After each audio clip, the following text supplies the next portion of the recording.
Hello and bonjour. It is August 2024. These are the leafy surroundings of the Bois de Vincennes in southeast Paris, and I'm standing just outside the Olympic Stadium.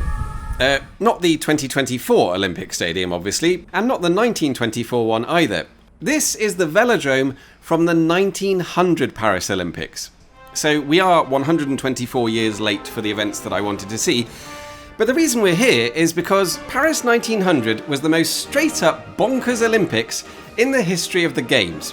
For example, the track and field events are held in an actual field, with trees in it, there is a fishing contest, which gets completely ruined by a burst sewer, and there is a long jump competition for horses. So today we're going to revisit the venues and relive the chaos 124 years on. Welcome to the Paris Olympics 1900.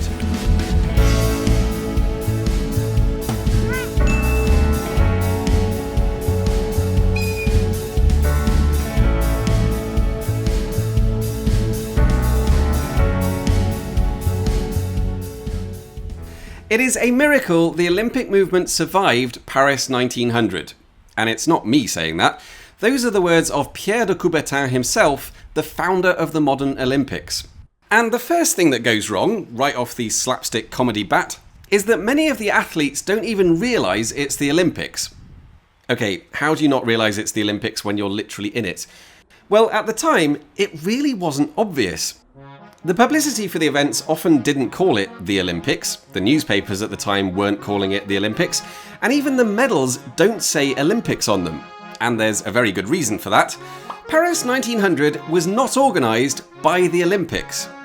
The Olympic Committee made the initial plans for the Games, led by Pierre de Coubertin, but then they got into a massive argument with the much bigger Universal Exhibition, which was happening in Paris at the same time and already had its own programme of sporting events.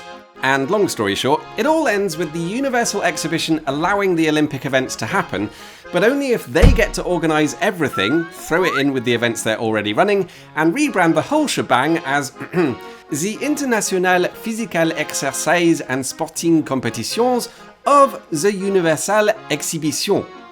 In other words, what you're about to see is a mad mixture of Olympic and very non-Olympic events, all rolled into one big event that wasn't even called the Olympics. And years later, that leads to another massive argument about which events from 1900 should be considered as Olympic and which ones shouldn't, and this has never been officially resolved. Anyway, let's move on to the events themselves. And since we're starting here at the Olympic Velodrome, there's only really one sport we can kick off with, and that is, of course, the cricket. Cricket? Now, where I come from, cricket is not that weird of a sport, but in a French velodrome, it definitely is. And yet this is the venue of the only ever Olympic cricket match. The game was billed as France against England, but in reality it was a team from one small corner of southwest England against a bunch of mostly British immigrants living in France. And the match lasted nearly 2 full days, partly because both teams decided to field 12 players instead of the normal 11 for some reason. But with only 5 minutes remaining on the second and final day, England snatched a dramatic victory to become the first and only Olympic champions of cricket. However, that title could be under threat at Los Angeles 2028 when the sport makes its comeback for the first time since Paris 1900. But next up is a sport that is not coming back. This is the River Seine at Asnières, and it was the venue for the rather unusual underwater swimming event. This event was scrapped after Paris 1900 because apparently it wasn't a great spectator sport. But anyway, the rules were fairly simple. Competitors had to swim underwater for as long as possible. But just to confuse things, the length was measured both in terms of time and in terms of distance. You got 1 point for every second you swam underwater and 2 points for every metre you covered. This resulted in a very strange situation where 2 French men both swam 60 metres, but the Olympic title went to the one who did it slower, because that meant he spent 3 extra seconds underwater and got 3 more points. But never mind that, look at third place.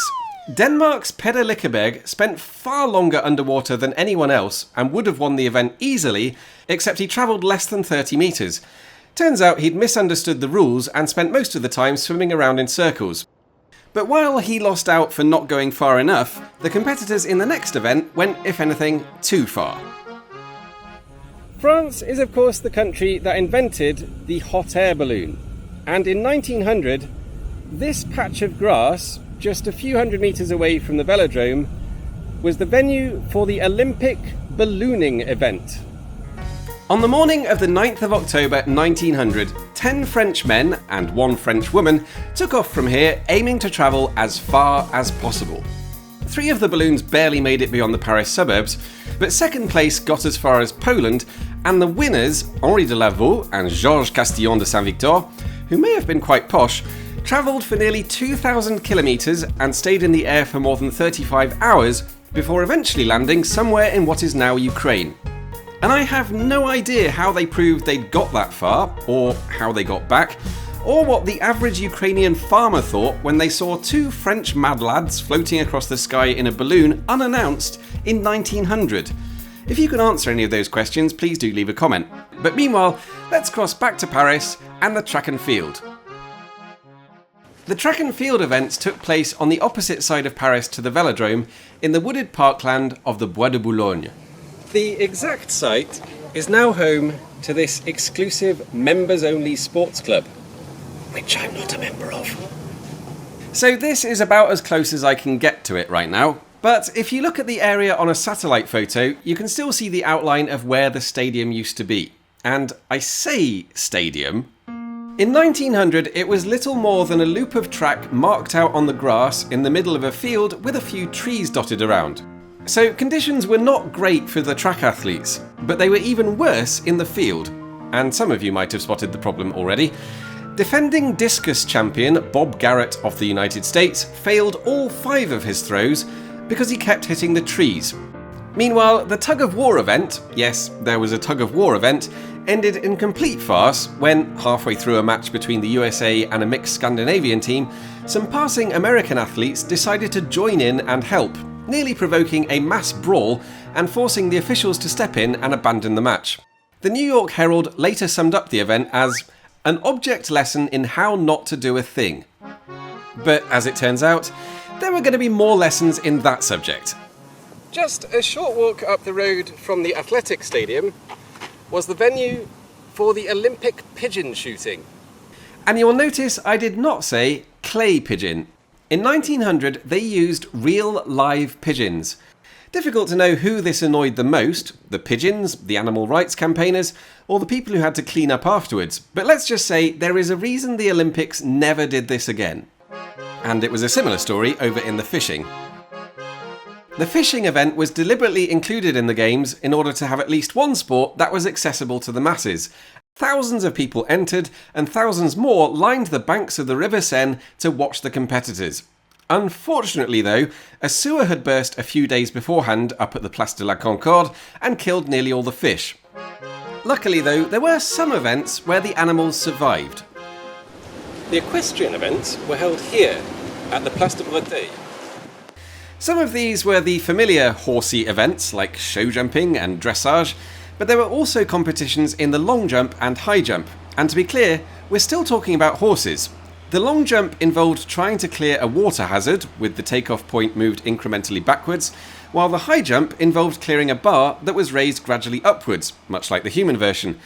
However, unlike the human events, competitors were allowed to enter more than once as long as it was with a different horse. And Italian rider Gian Giorgio Trissino took full advantage to finish 1st, 4th and 9th in the high jump. And finally, we go back to the River Seine at Asnières for the rowing competition, and possibly the most famous story of the games. I've moved a little bit upstream from where I was before, because at 3:30 p.m. on the 26th of August, just in front of that bridge behind me, 3 French boats and 1 Dutch one lined up for the final of the men's coxed pairs event. Now, in the semi-finals the day before, the Dutch team had been coxed by a 29-year-old man called Herman Brockman, but they noticed something strange. The coxes on all the French teams were children, which made their boats slightly lighter and they could go slightly faster. So for the final, the Dutch pair decided to replace Brockman with a small French boy who they found in the crowd, and they won the race by 0.2 of a second. Here's the three of them posing together after their victory, and shortly after this photo was taken, the boy ran back to his family and was never seen again. He is probably the youngest ever Olympic champion, and we have no idea who he was or what he was called. And there are so many other events I could talk about from these games, but I think that's probably enough for one video. If I've missed out your favourite sporting moment from Paris 1900, please tell us about it in the comments, and also I'd love to know if you think we should bring back any of these events. Maybe underwater swimming would work now that we have underwater cameras, or perhaps you just really hate pigeons. And as always, thank you very much for watching, and I'll see you soon.